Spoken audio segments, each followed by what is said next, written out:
Pa menadžerstvo se može naučiti, a vodstvo se obično rađa.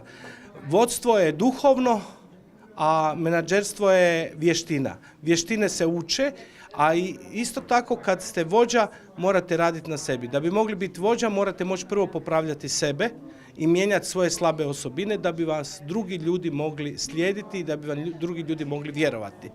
Obilježje vođe je da svijetli u mraku, a vođa je obično bez titule i bez funkcije, dok menadžeri moraju imati funkciju da bi mogli provoditi politiku koju im daju njihovi vlasnici u vođenju poduzeća.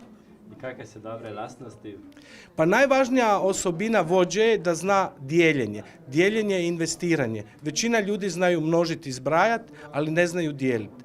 Oni ljudi koji znaju dijeliti, oni zapravo investiraju, ulažu u druge ljude, povećavaju znanje i ne boje se predavati svoje znanje, vještine ili ono što znaju opće u svom životu iskustvo drugim ljudima.